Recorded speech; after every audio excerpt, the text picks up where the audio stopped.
ಅನನ್ಯಾಳ ಕಣ್ಣುಗಳಿಂದ ನೀರು ಧಾರೆ ಧಾರೆಯಾಗಿ ಹರಿಯುತ್ತಿತ್ತು. ಆ ಕಣ್ಣೀರಿನಲ್ಲಿ ಇಷ್ಟು ವರ್ಷ ಅನುಭವಿಸಿದ ನೋವು, ಅವಮಾನ ಮತ್ತು ಹತ್ತಿಕ್ಕಿದ ಕನಸುಗಳು ಎಲ್ಲವೂ ಇದ್ದವು. ಮಕ್ಕಳ ಮತ್ತು ಗಂಡನ ಪಶ್ಚಾತ್ತಾಪ. ಸಭೆಯಲ್ಲಿದ್ದ ಪ್ರತಿಯೊಬ್ಬರೂ ಎದ್ದು ನಿಂತು ಚಪ್ಪಾಳೆ ತಟ್ಟುತ್ತಿದ್ದರು. ಅಲ್ಲಿ ಇಬ್ಬರು ವ್ಯಕ್ತಿಗಳು ಮಾತ್ರ ತಲೆ ತಗ್ಗಿಸಿದ್ದರು. ಅಮ್ಮನಿಗೆ ಸಾಂಬಾರು ಮಾಡುವುದು ಬಿಟ್ಟು ಏನೂ ಗೊತ್ತಿಲ್ಲ ಎಂದು ಹೀಯಾಳಿಸಿದ್ದ ಮಕ್ಕಳು ಅಂದು ಅಮ್ಮನ ನಿಜವಾದ ಶಕ್ತಿ ಕಂಡು ಹೌಹಾರಿದರು. ಅಮ್ಮ ಕೇವಲ ಅಡುಗೆ ಮನೆಯ ಹೆಣ್ಣಲ್ಲ, ಅವಳೊಬ್ಬಳು ಸುಪ್ತ ಮಹಾನ್ ಪ್ರತಿಭೆ ಎಂದು ಅವರಿಗೆ ಅಂದು ಅರಿವಾಯಿತು. ನಮಸ್ಕಾರ ಸ್ನೇಹಿತರೆ, ನಮ್ಮ ಮುಸ್ಸಂಜೆ ಮಾತು ಯೂಟ್ಯೂಬ್ ಚಾನೆಲ್ಗೆ ನಿಮಗೆಲ್ಲರಿಗೂ ಸ್ವಾಗತ. ನಿಮಗೆ ನಮ್ಮ ಕಥೆಗಳು ಇಷ್ಟವಾದರೆ ದಯವಿಟ್ಟು ನಮ್ಮ ಚಾನೆಲನ್ನು ಸಬ್ಸ್ಕ್ರೈಬ್ ಮಾಡಿ ನಮ್ಮನ್ನು ಪ್ರೋತ್ಸಾಹಿಸಿ.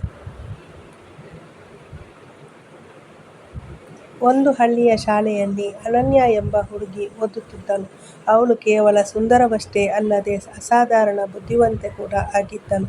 ತರಗತಿಯಲ್ಲಿ ಅವಳೇ ಯಾವಾಗಲೂ ಟಾಪರ್ ಆಗಿ ಬರುತ್ತಿದ್ದಳು. ಅನನ್ಯಾ ಪುಸ್ತಕದ ಹುಳು ಅಲ್ಲದಿದ್ದರೂ ಅವಳು ಪಾಠ ಕೇಳುವ ರೀತಿ ಅದ್ಭುತವಾಗಿತ್ತು. ಶಿಕ್ಷಕರು ಪ್ರಶ್ನೆ ಕೇಳುವ ಮುನ್ನವೇ ಅವಳ ಕೈ ಮೇಲೆ ಇರುತ್ತಿತ್ತು. ಗಣಿತದ ಕಠಿಣ ಲೆಕ್ಕವಿರಲಿ ಅಥವಾ ವಿಜ್ಞಾನದ ಸಂಕೀರ್ಣ ಸೂತ್ರವಿರಲಿ, ಅವಳು ಕ್ಷಣಾರ್ಧದಲ್ಲಿ ಬಿಡಿಸುತ್ತಿದ್ದಳು. ಅವಳು ಕೇವಲ ತನ್ನ ಬಗ್ಗೆ ಯೋಚಿಸುತ್ತಿರಲಿಲ್ಲ, ಪಾಠ ಅರ್ಥವಾಗದ ಸ್ನೇಹಿತರಿಗೆ ತುಂಬ ತಾಳ್ಮೆಯಿಂದ ವಿವರಿಸುತ್ತಿದ್ದಳು. ಸಮಯಕ್ಕೆ ಶಾಲೆಗೆ ಬರುವುದು ಮತ್ತು ಅಚ್ಚುಕಟ್ಟಾಗಿ ನೋಟ್ಸ್ ಬರೆಯುವುದು ಅವಳ ವೈಶಿಷ್ಟ್ಯವಾಗಿತ್ತು. ಒಮ್ಮೆ ಶಾಲೆಯಲ್ಲಿ ಅಂತರ್ ಕಾಲೇಜು ಕ್ವಿಜ್ ಸ್ಪರ್ಧೆ ಏರ್ಪಡಿಸಲಾಗಿತ್ತು. ಇಡೀ ಶಾಲೆಯ ಗೌರವ ಅನನ್ಯಾಳ ಮೇಲೆ ಇತ್ತು. ಸ್ಪರ್ಧೆಯ ಕೊನೆಯ ಹಂತದಲ್ಲಿ ಬಹಳ ಕಠಿಣವಾದ ಪ್ರಶ್ನೆಯೊಂದನ್ನು ಕೇಳಲಾಯಿತು. ಪ್ರಪಂಚದ ಅತಿ ವೇಗವಾಗಿ ಬೆಳೆಯುವ ಸಸ್ಯ ಯಾವುದು ಮತ್ತು ಅದು ದಿನಕ್ಕೆ ಎಷ್ಟು ಬೆಳೆಯಬಲ್ಲದು ಎಂಬ ಪ್ರಶ್ನೆಯನ್ನು ಕೇಳಲಾಗಿತ್ತು. ಆಗ ಇಡೀ ಸಭಾಂಗಣ ಸ್ತಬ್ಧವಾಗಿತ್ತು. ವಿರೋಧಿ ತಂಡದವರು ಕೂಡ ತಲೆ ತಗ್ಗಿಸಿದರು. ಆದರೆ ಅನನ್ಯಾ ಮುಗುಳ್ನಗುತ್ತಾ ಮೈಕ್ ಹಿಡಿದು ಈ ರೀತಿ ಉತ್ತರಿಸಿದಳು, ಅದು ಬಿದಿರು. ಇದು ದಿನಕ್ಕೆ ಸುಮಾರು 91 ಸೆಂಟಿಮೀಟರ್ ವರೆಗೂ ಬೆಳೆಯಬಲ್ಲದು. ಅವಳ ಉತ್ತರ ಕೇಳಿ ಸಭಾಂಗಣವೇ ಚಪ್ಪಾಳೆಯಿಂದ ಮೊಳಗಿತು. ಅವಳ ಬುದ್ಧಿವಂತಿಕೆ ಕೇವಲ ಅಂಕಗಳಿಗೆ ಸೀಮಿತವಾಗಿರದೆ ಸಾಮಾನ್ಯ ಜ್ಞಾನದಲ್ಲೂ ಅವಳು ಎಲ್ಲರಿಗಿಂತಲೂ ಮುಂದಿದ್ದಳು. ಅವಳ ಪರಿಶ್ರಮ ಮತ್ತು ವಿನಯ ಅವಳನ್ನು ಎಲ್ಲರಿಗೂ ಅಚ್ಚುಮೆಚ್ಚಿನ ವಿದ್ಯಾರ್ಥಿನಿಯನ್ನಾಗಿ ಮಾಡಿತ್ತು.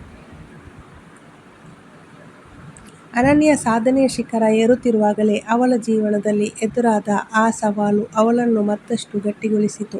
ಸಾಧನೆಯ ಹಾದಿಯಲ್ಲಿ ಅನನ್ಯಾ ನಿರೀಕ್ಷೆಯಂತೆಯೇ SSLC ಪರೀಕ್ಷೆಯಲ್ಲಿ ರಾಜ್ಯಕ್ಕೆ ಪ್ರಥಮ ಸ್ಥಾನ ಗಳಿಸಿ ಎಲ್ಲರ ಗಮನ ಸೆಳೆದಳು. ನಂತರ PUC ಸೇರ್ಪಡೆಯಾದಾಗಲೂ ಅವಳ ಓದಿನ ವೇಗ ಕಡಿಮೆಯಾಗಲಿಲ್ಲ. ವಿಜ್ಞಾನ ವಿಭಾಗದಲ್ಲಿ ಜಿಲ್ಲೆಗೆ ಟಾಪರ್ ಆಗಿ ಹೊರಹೊಮ್ಮಿದಳು. ಅವಳ ಕನಸು ದೊಡ್ಡದಿತ್ತು. ಅವಳು ಒಬ್ಬ ಶ್ರೇಷ್ಠ ವೈದ್ಯೆಯಾಗಬೇಕೆಂದು ಬಯಸಿದ್ದಳು. PUC ಮುಗಿದು CET ಪರೀಕ್ಷೆಗೆ ಸಿದ್ಧತೆ ನಡೆಸುತ್ತಿದ್ದಾಗ ಅನನ್ಯಾಳ ತಂದೆಗೆ ಕೆಲಸದಲ್ಲಿ ದೊಡ್ಡ ನಷ್ಟವಾಯಿತು. ಕುಟುಂಬ ಆರ್ಥಿಕ ಸಂಕಷ್ಟಕ್ಕೆ ಸಿಲುಕಿತು. ಮೆಡಿಕಲ್ ಸೀಟು ಸಿಕ್ಕರೂ ಅದರ ಫೀಸ್ ಕಟ್ಟುವುದು ಅಸಾಧ್ಯ ಎಂಬ ಪರಿಸ್ಥಿತಿ ನಿರ್ಮಾಣವಾಯಿತು. ಒಂದು ಸಂಜೆ ಅವಳ ತಂದೆ ಅಸಹಾಯಕತೆಯಿಂದ ಹೇಳಿದರು, ಅಮ್ಮ ಅನನ್ಯಾ, ನಿನ್ನ ಬುದ್ಧಿವಂತಿಕೆಗೆ ಸರಿಸಾಟಿಯಿಲ್ಲ. ಆದರೆ ಸದ್ಯದ ಪರಿಸ್ಥಿತಿಯಲ್ಲಿ ನಿನ್ನನ್ನು ಓದಿಸುವುದು ನಮಗೆ ಕಷ್ಟವಾಗುತ್ತಿದೆ ಎಂದು ಹೇಳಿದರು. ಅನನ್ಯಾ ದಿಟ್ಟ ನಿರ್ಧಾರ ಮಾಡಿದಳು. ಸಾಮಾನ್ಯ ಹುಡುಗಿಯಾಗಿದ್ದರೆ ಅತ್ತು ಸುಮ್ಮನಾಗುತ್ತಿದ್ದಳು. ಆದರೆ ಅನನ್ಯಾ ಧೃತಿಗೆಡಲಿಲ್ಲ. ಅವಳು ತನ್ನ ಬುದ್ಧಿವಂತಿಕೆಯನ್ನೇ ಬಂಡವಾಳ ಮಾಡಿಕೊಂಡಳು. ಬೆಳಗ್ಗೆ ತನ್ನ ಓದಿನ ಜೊತೆಗೆ ಸಂಜೆ ತನ್ನ ತರಗತಿಯ ಕೆಳಗಿನ ವಿದ್ಯಾರ್ಥಿಗಳಿಗೆ ಪಾಠ ಹೇಳಿಕೊಡಲು ಶುರು ಮಾಡಿದಳು. ಯಾವುದೇ ದೊಡ್ಡ ಕೋಚಿಂಗ್ ಸೆಂಟರ್ಗೆ ಹೋಗದೆ ಲೈಬ್ರರಿ ಪುಸ್ತಕಗಳನ್ನು ಬಳಸಿಕೊಂಡು ದಿನಕ್ಕೆ 14 ಗಂಟೆ ಓದಿದಳು. ಖಾಸಗಿ ಸಂಸ್ಥೆಗಳ ಎಲ್ಲ ಪ್ರತಿಭಾ ಪುರಸ್ಕಾರಗಳಿಗೂ ಅರ್ಜಿ ಸಲ್ಲಿಸಿದಳು. ಫಲಿತಾಂಶದ ದಿನ ಬಂದೇ ಬಿಟ್ಟಿತು. ಅನನ್ಯಾ ಕೇವಲ ಮೆಡಿಕಲ್ ಸೀಟು ಪಡೆಯಲಿಲ್ಲ, ಬದಲಿಗೆ ಸಂಪೂರ್ಣ ಉಚಿತ ಸ್ಕಾಲರ್ಶಿಪ್ ಅಡಿಯಲ್ಲಿ ಪ್ರತಿಷ್ಠಿತ ವೈದ್ಯಕೀಯ ಕಾಲೇಜಿನಲ್ಲಿ ಸೀಟು ಗಿಟ್ಟಿಸಿಕೊಂಡಳು. ಅವಳ ಕಠಿಣ ಪರಿಶ್ರಮ ಕಂಡು ಅಂದು ಅವಳನ್ನು ಓದಿಸಲು ಕಷ್ಟ ಎಂದಿದ್ದ ತಂದೆಯ ಕಣ್ಣಲ್ಲಿ ಈಗ ಆನಂದ ಬಾಷ್ಪ ಇತ್ತು. ಬುದ್ಧಿವಂತಿಕೆ ಎಂದರೆ ಕೇವಲ ಅಂಕ ಗಳಿಸುವುದಲ್ಲ, ಸಂಕಷ್ಟ ಬಂದಾಗ ದಾರಿ ಹುಡುಕುವುದು ಕೂಡ ಎಂದು ಅವಳಿಗೆ ಬದುಕು ಕಲಿಸಿಕೊಟ್ಟಿತು. ನಂತರ ಅನನ್ಯಾಳ ಜೀವನದ ಹಾದಿ ಸಂಪೂರ್ಣವಾಗಿ ಬದಲಾಯಿತು. ಅನನ್ಯಾ ಮೆಡಿಕಲ್ ಕಾಲೇಜಿನ 2ನೇ ವರ್ಷದಲ್ಲಿದ್ದಳು. ಅವಳ ಬುದ್ಧಿವಂತಿಕೆಗೆ ಕಾಲೇಜಿನಲ್ಲಿಯೇ ಒಳ್ಳೆಯ ಹೆಸರಿತ್ತು. ಆದರೆ ಮನೆಯಲ್ಲಿ ತಂದೆಯ ಪರಿಸ್ಥಿತಿ ತೀರಾ ಹದಗೆಟ್ಟಿತು. ಸಾಲದ ಬಾಧೆ ಮತ್ತು ಆರ್ಥಿಕ ಮುಗ್ಗಟ್ಟು ತಂದೆಯನ್ನು ಕುಗ್ಗಿಸಿತು. ಅದೇ ಸಮಯದಲ್ಲಿ ದೊಡ್ಡ ಶ್ರೀಮಂತ ಕುಟುಂಬದಿಂದ ಸಂಬಂಧ ಹುಡುಕಿಕೊಂಡು ಬಂದಿತು. ಹುಡುಗ ದೊಡ್ಡ ಉದ್ಯಮಿ, ಮನೆ, ಆಸ್ತಿ ಎಲ್ಲವೂ ಇತ್ತು. ನಮ್ಮ ಮಗಳಿಗೆ ಇಂತಹ ಮನೆ ಸಿಗುವುದು ಪುಣ್ಯ, ನಮ್ಮ ಕಷ್ಟಗಳೆಲ್ಲ ತೀರುತ್ತವೆ ಎಂಬ ಆಸೆಯಿಂದ ಅವಳ ತಂದೆ ಆ ಸಂಬಂಧಕ್ಕೆ ಒಪ್ಪಿಗೆ ನೀಡಿದರು.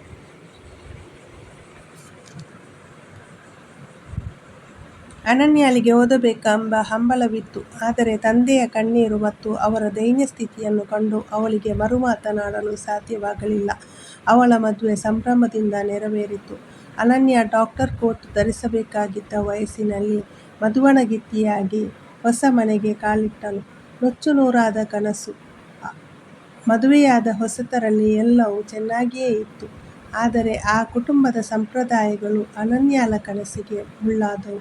ನಮ್ಮ ಮನೆ ಸೊಸೆ, ಹೊರಗೆ ಹೋಗಿ ಕೆಲಸ ಮಾಡುವ ಅಗತ್ಯವಿಲ್ಲ, ನಿನಗೆ ಏನು ಬೇಕಿದ್ದರೂ ನಾವು ತಂದುಕೊಡುತ್ತೇವೆ ಎಂಬ ಮಾತುಗಳು ಅವಳ ಕಿವಿಗೆ ಬೀಳತೊಡಗಿದವು. ಅನನ್ಯ ಹಗಲು ರಾತ್ರಿ ಕಷ್ಟಪಟ್ಟು ಓದಿ ಪಡೆದ ಮೆಡಿಕಲ್ ಸೀಟು, ಅವಳು ಕಂಡಿದ್ದ ಆಸ್ಪತ್ರೆಯ ಕನಸು ಎಲ್ಲವೂ ಧೂಳು ಹಿಡಿಯತೊಡಗಿದವು. ಅವಳ ಕೈಯಲ್ಲಿದ್ದ ಸ್ಟೆಥೋಸ್ಕೋಪ್ ಬದಲು ಈಗ ಮನೆಯ ಜವಾಬ್ದಾರಿಯ ಬೀಗದ ಕೈಗಳಿದ್ದವು. ಇದರಿಂದ ಅನನ್ಯಳ ಸ್ಥಿತಿ ಹಾಳಾಯಿತು. ಅವಳು ಹೊರನೋಟಕ್ಕೆ ಸುಖವಾಗಿದ್ದರೂ ಒಳಗೊಳಗೆ ತನ್ನ ಅಸ್ತಿತ್ವವನ್ನು ಕಳೆದುಕೊಂಡ ನೋವಿನಲ್ಲಿದ್ದಳು. ತರಗತಿಯ ಟಾಪರ್ ಆಗಿದ್ದ ಆ ಬುದ್ಧಿವಂತೆ ಇಂದು 4 ಗೋಡೆಗಳ ಮಧ್ಯೆ ತನ್ನ ಜ್ಞಾನವನ್ನು ಮರೆತು ಬದುಕುವಂತಾಯಿತು. ಅನನ್ಯಳ ಬದುಕು ಈಗ ಒಂದು ಬಂದಿಖಾನೆಯಂತಾಗಿತ್ತು. ಅತ್ತೆಯ ಚುಚ್ಚು ಮಾತುಗಳು ಪ್ರತಿದಿನ ಅವಳ ಆತ್ಮವಿಶ್ವಾಸವನ್ನು ಕುಗ್ಗಿಸುತ್ತಿದ್ದವು. ಎಷ್ಟೇ ಓದಿದರೂ ಏನು ಪ್ರಯೋಜನ, ಮನೆಗೆ ಬಂದ ಮೇಲೆ ಸೊಸೆ ಸೊಸೆಯಾಗಿಯೇ ಇರಬೇಕು ಎಂಬ ಅತ್ತೆಯ ವ್ಯಂಗ್ಯ ಅವಳ ಕಿವಿಯಲ್ಲಿ ಸದಾ ಮೊಳಗುತ್ತಿತ್ತು. ಕರಾಳ ಬದುಕು ಮತ್ತು ಅಸಹಾಯಕತೆಯಿಂದ ಅನನ್ಯ ತನ್ನ ನೋವನ್ನು ಹಂಚಿಕೊಳ್ಳಲು ಗಂಡನ ಬಳಿ ಹೋದರೆ ಅಲ್ಲಿ ಅವಳಿಗೆ ಸಿಗುತ್ತಿದ್ದುದು ಕೇವಲ ಮೌನ ಅಥವಾ ಉದಾಸೀನತೆ. ಅವಳ ಗಂಡ ತಾಯಿಯ ಮಾತು ಮೀರದ ಕೋಲು ಬಸವನಾಗಿದ್ದ. ತಾಯಿ ತಪ್ಪು ಮಾಡಿದರೂ ಅದನ್ನು ಪ್ರಶ್ನಿಸುವ ಧೈರ್ಯ ಅವನಿಗೆ ಇರಲಿಲ್ಲ. ನಮ್ಮ ಅಮ್ಮ ನಿನ್ನ ಒಳ್ಳೆಯದಕ್ಕೆ ಹೇಳುವುದು, ಅಡ್ಜಸ್ಟ್ ಮಾಡಿಕೋ ಎನ್ನುವುದೇ ಅವನ ಖಾಯಂ ಉತ್ತರವಾಗಿತ್ತು. ಇದರ ನಡುವೆ ಅನನ್ಯ 2 ಮುದ್ದಾದ ಮಕ್ಕಳ ತಾಯಿಯೂ ಆದಳು. ಮಕ್ಕಳ ಜವಾಬ್ದಾರಿ ಹೆಗಲೇರುತ್ತಿದ್ದಂತೆ ಅವಳ ವೈದ್ಯಕೀಯ ಕನಸು ಮರೀಚಿಕೆಯಾಯಿತು. ಅವಳು ಒತ್ತಡದ ಜೀವನ ಜೀವಿಸುತ್ತಿದ್ದಳು. ದಿನವಿಡೀ ಅಡುಗೆ ಮನೆ, ಮಕ್ಕಳ ಆರೈಕೆ ಮತ್ತು ಅತ್ತೆಯ ಕಿರುಕುಳದಿಂದ ಬೇಸತ್ತು ಹೋಗಿದ್ದಳು. ರಾತ್ರಿ ಹೊತ್ತು ಮಕ್ಕಳು ಮಲಗಿದ ಮೇಲೆ ಹಳೆಯ ಪಠ್ಯಪುಸ್ತಕಗಳನ್ನು ನೋಡಿ ಅವಳು ಕಣ್ಣೀರಿಡುತ್ತಿದ್ದಳು. ತನ್ನ ಜೊತೆ ಓದಿದವರು ಇಂದು ದೊಡ್ಡ ಆಸ್ಪತ್ರೆಗಳಲ್ಲಿ ವೈದ್ಯರಾಗಿ ಸೇವೆ ಸಲ್ಲಿಸುತ್ತಿರುವುದನ್ನು ಸಾಮಾಜಿಕ ಜಾಲತಾಣಗಳಲ್ಲಿ ಕಂಡಾಗ ಅವಳ ಹೃದಯ ಕಿತ್ತು ಬರುತ್ತಿತ್ತು. ಆದರೆ ಒಬ್ಬ ಟಾಪರ್ ಮತ್ತು ಬುದ್ಧಿವಂತೆಯಾದ ಅನನ್ಯಳ ಒಳಗಿದ್ದ ಆ ಕಿಚ್ಚು ಸಂಪೂರ್ಣ ಆರಿಹೋಗಿರಲಿಲ್ಲ. ಒಂದು ದಿನ ಅವಳ ಮಗಳಿಗೆ ತೀವ್ರ ಜ್ವರ ಬಂದು ಫಿಟ್ಸ್ ಬಂದಾಗ ಮನೆಯವರೆಲ್ಲ ಗಾಬರಿಯಾಗಿ ದೈವ ದೇವರೆಂದು ಕೂಗಾಡುತ್ತಿದ್ದರು. ಅಂದು ಅನನ್ಯ ಸುಮ್ಮನೆ ಕೂರಲಿಲ್ಲ. ತನ್ನಲ್ಲಿದ್ದ ವೈದ್ಯಕೀಯ ಜ್ಞಾನವನ್ನು ಬಳಸಿ ಮಗಳಿಗೆ ಪ್ರಥಮ ಚಿಕಿತ್ಸೆ ನೀಡಿ ಪ್ರಾಣಾಪಾಯದಿಂದ ಪಾರು ಮಾಡಿದಳು. ಅಂದು ಮೊದಲ ಬಾರಿಗೆ ಅವಳ ಗಂಡನಿಗೆ ತನ್ನ ಹೆಂಡತಿಯ ಬುದ್ಧಿವಂತಿಕೆಯ ಅರಿವಾಯಿತು. ಆಸ್ಪತ್ರೆಗೆ ಕರೆದೊಯ್ದಾಗ ವೈದ್ಯರು ಕೂಡ ಸರಿಯಾದ ಸಮಯಕ್ಕೆ ತಾಯಿ ಚಿಕಿತ್ಸೆ ನೀಡದಿದ್ದರೆ ಅಪಾಯವಾಗುತ್ತಿತ್ತು. ನಿಮ್ಮ ಹೆಂಡತಿ ಅದ್ಭುತವಾಗಿ ನಿಭಾಯಿಸಿದ್ದಾರೆ ಎಂದು ಮೆಚ್ಚುಗೆ ಸೂಚಿಸಿದರು. ಆದರೆ ಡಾಕ್ಟರ್ ಮಾತಿನಿಂದ ಅವಳ ಅತ್ತೆಯಾಗಲಿ ಗಂಡನಾಗಲಿ ಬದಲಾಗಲಿಲ್ಲ.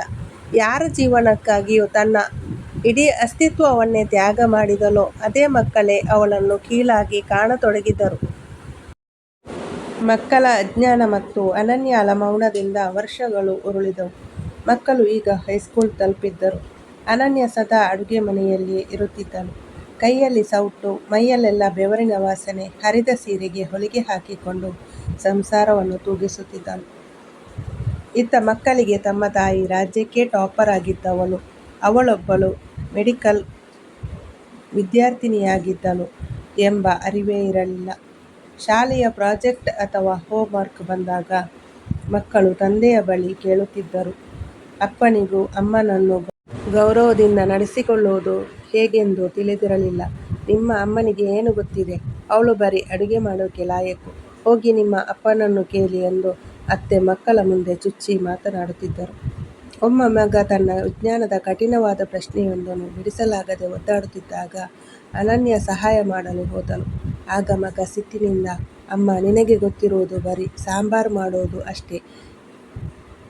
ಇದು ಸೈನ್ಸ್ ನಿನಗೆ ಅರ್ಥವಾಗುವುದಿಲ್ಲ, ಹೋಗು ಎಂದು ಅವಳ ಕೈಯಲ್ಲಿದ್ದ ಪುಸ್ತಕವನ್ನು ಕಸಿದುಕೊಂಡನು. ಇದನ್ನು ಕೇಳಿ ಅವಳ ಅಸ್ತಿತ್ವ ನುಚ್ಚುನೂರದಂತಾಯಿತು.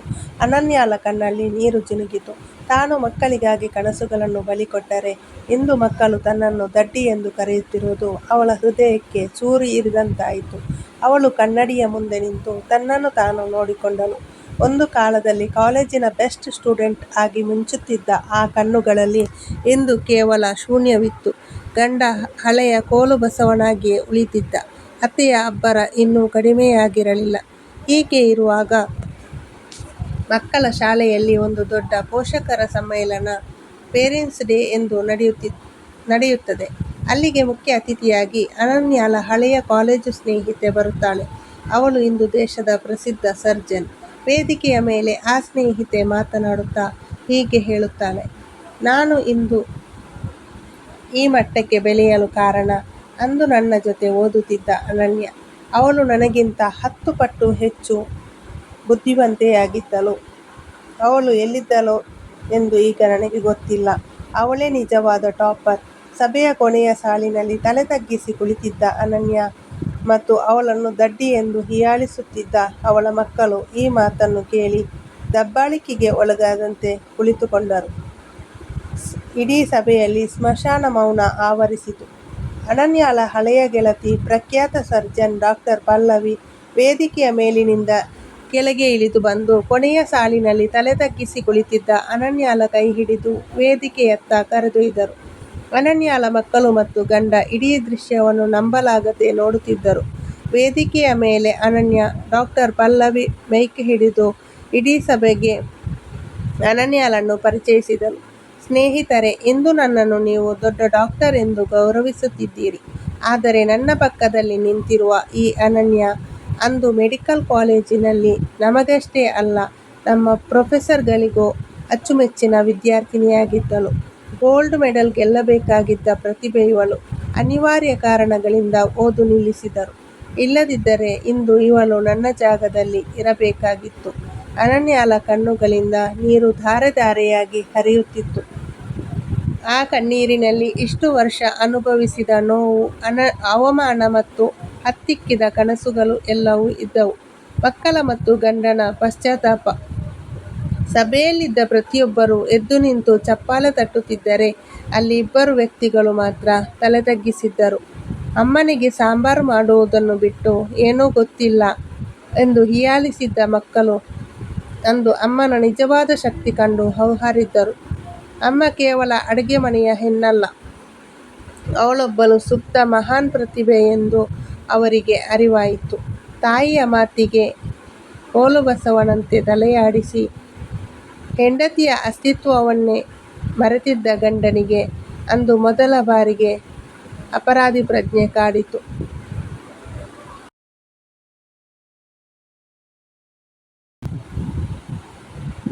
ತನ್ನ ಮೌನ ಒಬ್ಬ ಮಹಾನ್ ವೈದ್ಯೆಯನ್ನು ಹೇಗೆ ಕೊಂದಿದೆ ಎಂಬ ಸತ್ಯ ಅವನಿಗೆ ಸುಡತೊಡಗಿತು. ವೇದಿಕೆಯ ಮೇಲೆ ಮೈಕ್ ಹಿಡಿದ ಅನನ್ಯ ಕೇವಲ ಒಂದು ವಾಕ್ಯವನ್ನು ಹೇಳಿದಳು: ಒಬ್ಬ ವಿದ್ಯಾರ್ಥಿ ಟಾಪರ್ ಆಗುವುದು ಸುಲಭ, ಆದರೆ ಆ ಟಾಪರ್ ಆದ ಹೆಣ್ಣು ಮಗಳು ಮದುವೆಯಾದ ಮೇಲೆ ಸಂಸಾರದಲ್ಲೂ ಟಾಪರ್ ಆಗಲು ಪ್ರಯತ್ನಿಸಿ ಸೋಲುತ್ತಾಳೆ. ಯಾಕೆಂದರೆ ಅಲ್ಲಿ ಅವಳ ಬುದ್ಧಿವಂತಿಕೆಗಿಂತ ಅವಳ ಮೌನಕ್ಕೆ ಬೆಲೆ ಹೆಚ್ಚು ಎಂದು ಹೇಳಿದಳು.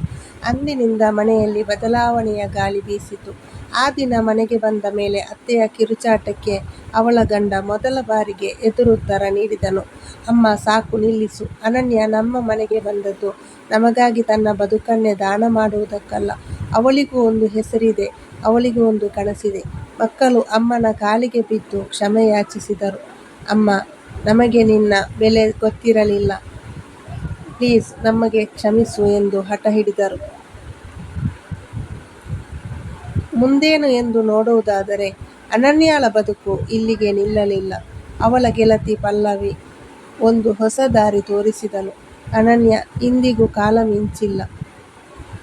ನೀನು ಈಗಲೂ ಡಾಕ್ಟರ್ ಆಗಬಹುದು ಅಥವಾ ನಿನ್ನ ಜ್ಞಾನದಿಂದ ಸಾವಿರಾರು ಬಡ ಮಕ್ಕಳಿಗೆ ಪಾಠ ಹೇಳಿಕೊಡಬಹುದು ಎಂದು ಹುರಿದುಂಬಿಸಿದಳು. ಅನನ್ಯ ಈಗ ತನ್ನ ಹಳೆಯ ಪುಸ್ತಕಗಳ ಮೇಲೆ ಕುಳಿತಿದ್ದ ಧೂಳನ್ನು ಕೊಡವಿ ಹೊಸ ಹುರುಪಿನಿಂದ ಕಣ್ಣು ಒರೆಸಿಕೊಂಡಳು. ಅವಳು ಇನ್ನು ಮುಂದೆ ದಡ್ಡಿ ಅಮ್ಮ ಅಲ್ಲ, ಅವಳು ಸಮಾಜವನ್ನೇ ಬದಲಿಸಲು ಬಲ್ಲ ಒಬ್ಬ ಶಿಕ್ಷಕಿ ಅಥವಾ ವೇದಿಯಾಗುವ ಹಾದಿ ಹಿಡಿದಳು. ಒಂದು ಹೆಣ್ಣಿನ ಮೌನ ಅವಳ ಅಜ್ಞಾನವಲ್ಲ, ಅದು ಅವಳ ತ್ಯಾಗ. ಆದರೆ ಆ ತ್ಯಾಗವನ್ನೇ ಅವಳ ದೌರ್ಬಲ್ಯವೆಂದು ತಿಳಿದುಕೊಳ್ಳುವುದು ಬಹುದೊಡ್ಡ ತಪ್ಪು. ಪಲ್ಲವಿಯ ಮಾತು ಮತ್ತು ಮಕ್ಕಳ ಪಶ್ಚಾತ್ತಾಪ ಅನನ್ಯನಲ್ಲಿ ಹೊಸ ಸಂಚಲನ ಮೂಡಿಸಿತು. ಅವಳು ತನ್ನ ಹಳೆಯ ಕನಸನ್ನು ಧೂಳು ಕೊಡವಿ ಎಬ್ಬಿಸಿದಳು. ಕಠಿಣವಾದ ಹಾದಿಯಿಂದ ಅವಳು ಮತ್ತೊಮ್ಮೆ ಯಶಸ್ಸಿನ ಕಡೆಗೆ ನಡೆದಳು. ಅನನ್ಯ ಮತ್ತೆ ಮೆಡಿಕಲ್ ಕಾಲೇಜ್ ಪುಸ್ತಕಗಳನ್ನು ಕೈಗೆತ್ತಿಕೊಂಡಳು. ಮನೆಯ ಜವಾಬ್ದಾರಿ, ಬೆಳೆಯುತ್ತಿರುವ ಮಕ್ಕಳ ಓದು ಇವೆಲ್ಲದರ ನಡುವೆ ಅವಳು ರಾತ್ರಿ ಪೂರ್ತಿ ಜಾಗರಣೆ ಮಾಡಿ ಓದಿದಳು. ಈ ಬಾರಿ ಅವಳ ಗಂಡ ಕೂಡ ಕೋಲುಬಸವನಾಗಿ ಉಳಿಯದೆ ಅವಳಿಗೆ ಬೆನ್ನೆಲುಬಾಗಿ ನಿಂತನು. ಅತ್ತೆಯ ಟೀಕೆಗಳು ಕಾಲಕ್ರಮೇಣವಾಗಿ ಮೌನವಾದವು. ಕೆಲವೇ ವರ್ಷಗಳಲ್ಲಿ ಅನನ್ಯ ತನ್ನ ವೈದ್ಯಕೀಯ ಪದವಿಯನ್ನು ಅತ್ಯುನ್ನತ ಶ್ರೇಣಿಯಲ್ಲಿ ಪೂರೈಸಿ ಡಾಕ್ಟರ್ ಅನನ್ಯ ಎಂದು ಕರೆಸಿಕೊಂಡಳು. ಅವಳ ಮಕ್ಕಳು ಅಮ್ಮನ ಸಾಧನೆಯನ್ನು ಕಂಡು ಹೆಮ್ಮೆಯಿಂದ ಬೀಗಿದರು. ಅನನ್ಯ ಚಾರಿಟೇಬಲ್ ಮೆಡಿಕಲ್ ಕಾಲೇಜನ್ನು ಸ್ಥಾಪಿಸಿದಳು. ಡಾಕ್ಟರ್ ಆದ ಮೇಲೆ ಅನನ್ಯ ಕೇವಲ ಹಣ ಮಾಡುವತ್ತ ಗಮನ ಹರಿಸಲಿಲ್ಲ. ತಾನು ಅನುಭವಿಸಿದ ಬಡತನ ಮತ್ತು ಅಡೆತಡೆಗಳು ಯಾವ ಪ್ರತಿಭಾವಂತ ವಿದ್ಯಾರ್ಥಿಗೂ ಬರಬಾರದು ಎಂದು ಅವಳು ನಿರ್ಧರಿಸಿದಳು. ತನ್ನ ಗೆಳತಿ ಪಲ್ಲವಿ ಮತ್ತು ಕೆಲವು ಹಿತೈಷಿಗಳ ಸಹಾಯದಿಂದ ದೊಡ್ಡ ಸಾಹಸಕ್ಕೆ ಕೈಹಾಕಿದಳು. ನಗರದ ಗದ್ದಲದಿಂದ ದೂರವಿರುವ ಒಂದು ಹಳ್ಳಿಯಲ್ಲಿ ಅವಳು ಸುಸಜ್ಜಿತವಾದ ಅನನ್ಯ ಮೆಡಿಕಲ್ ಕಾಲೇಜ್ ಹಾಗೂ ಸಂಶೋಧನಾ ಕೇಂದ್ರವನ್ನು ಸ್ಥಾಪಿಸಿದಳು. ಇಲ್ಲಿ ಶೇಕಡಾ 50% ಸೀಟುಗಳನ್ನು ಕೇವಲ ಆರ್ಥಿಕವಾಗಿ ಹಿಂದುಳಿದ ಅಂದರೆ ಓದಿನಲ್ಲಿ ಟಾಪರ್ ಆಗಿರುವ ಬಡ ವಿದ್ಯಾರ್ಥಿಗಳಿಗೆ ಉಚಿತವಾಗಿ ನೀಡಲಾಯಿತು. ಕೆಲವು ವರ್ಷಗಳ ನಂತರ ಅದೇ ಕಾಲೇಜಿನ ಕಾನ್ವೊಕೇಷನ್ ದಿನ ವೇದಿಕೆಯ ಮೇಲೆ ಡಾಕ್ಟರ್ ಅನನ್ಯ ಕುಳಿತಿದ್ದರು. ಅಂದು ಪದವಿ ಪಡೆಯುತ್ತಿದ್ದ ನೂರಾರು ವಿದ್ಯಾರ್ಥಿಗಳಲ್ಲಿ ಒಬ್ಬ ಬಡ ರೈತನ ಮಗ ವೇದಿಕೆಗೆ ಬಂದು ಅನನ್ಯಳ ಕಾಲಿಗೆ ನಮಸ್ಕರಿಸಿ ಈ ರೀತಿ ಹೇಳಿದ: ಮೇಡಮ್, ನೀವಿಲ್ಲದಿದ್ದರೆ ನನ್ನ ಡಾಕ್ಟರ್ ಕನಸು ಅಡುಗೆ ಮನೆಯಲ್ಲಿ ಅಥವಾ ಗದ್ದೆಯಲ್ಲಿ ಮುಗಿದು ಹೋಗುತ್ತಿತ್ತು. ಇಂದು ನಾನು ಡಾಕ್ಟರ್ ಆಗಿದ್ದಕ್ಕೆ ನಿಮ್ಮ ಸ್ಫೂರ್ತಿಯೇ ಕಾರಣ. ಸಭೆಯ ಮುಂಭಾಗದಲ್ಲಿ ಕುಳಿತಿದ್ದ ಅನನ್ಯಳ ಮಕ್ಕಳು ಅಮ್ಮನನ್ನು ನೋಡಿ ಕಣ್ಣೀರು ಹಾಕುತ್ತಾ ಚಪ್ಪಾಳೆ ತಟ್ಟುತ್ತಿದ್ದರು. ಅವರಿಗೆ ಇಂದು ಅಮ್ಮ ಕೇವಲ ಅಡುಗೆ ಮಾಡುವವಳಾಗಿ ಕಾಣುತ್ತಿರಲಿಲ್ಲ, ಬದಲಾಗಿ ನೂರಾರು ಬದುಕುಗಳನ್ನು ಬೆಳಗುವ ಜ್ಞಾನದೇವತೆಯಾಗಿ ಕಾಣುತ್ತಿದ್ದಳು. ಒಂದು ಕಾಲದಲ್ಲಿ ದಡ್ಡಿ ಎಂದು ಹೀಯಾಳಿಸಲ್ಪಟ್ಟ ಅದೇ ಅನನ್ಯ ಇಂದು ಸಾವಿರಾರು ವಿದ್ಯಾರ್ಥಿಗಳಿಗೆ ಮಾರ್ಗದರ್ಶಿಯಾಗಿದ್ದಳು. ಅವಳ ಕೈಯಲ್ಲಿದ್ದ ಸ್ಟೆಥೋಸ್ಕೋಪ್ ಕೇವಲ ಹೃದಯ ಬಡಿತವನ್ನಲ್ಲ, ಸಮಾಜದ ನೋವನ್ನು ಆಲಿಸುತ್ತಿತ್ತು. ಸೋಲಪ್ಪದ ಛಲ ಮತ್ತು ಬುದ್ಧಿವಂತಿಕೆ ಒಂದಾದರೆ ವಿಧಿಯ ಆಟವು ಸೋಲಲೇಬೇಕು ಎಂಬುದಕ್ಕೆ ಅನನ್ಯಳ ಬದುಕೇ ಸಾಕ್ಷಿಯಾಯಿತು. ಸ್ನೇಹಿತರೆ, ನಮ್ಮ ಇವತ್ತಿನ ಕತೆ ನಿಮಗೆ ಹೇಗೆನಿಸಿತು ಎಂದು ನಮಗೆ ಕಾಮೆಂಟ್ ಮಾಡಿ ತಿಳಿಸಿ. ನಮ್ಮ ಅನನ್ಯಳ ಕತೆ ನಿಮಗೆ ಇಷ್ಟವಾದರೆ ಈ ವಿಡಿಯೋವನ್ನು ಲೈಕ್ ಮಾಡಿ ಮತ್ತು ನಿಮ್ಮ ಸ್ನೇಹಿತರಿಗೆ ಶೇರ್ ಮಾಡಿ. ಇಂತಹ ಆಸಕ್ತಿದಾಯಕ ಕತೆಗಳಿಗಾಗಿ ನಮ್ಮ ಮುಸ್ಸಂಜೆ ಮಾತು ಯೂಟ್ಯೂಬ್ ಚಾನಲನ್ನು ಸಬ್ಸ್ಕ್ರೈಬ್ ಮಾಡಿ ನಮಗೆ ಸಪೋರ್ಟ್ ಮಾಡಿ. ಧನ್ಯವಾದಗಳು.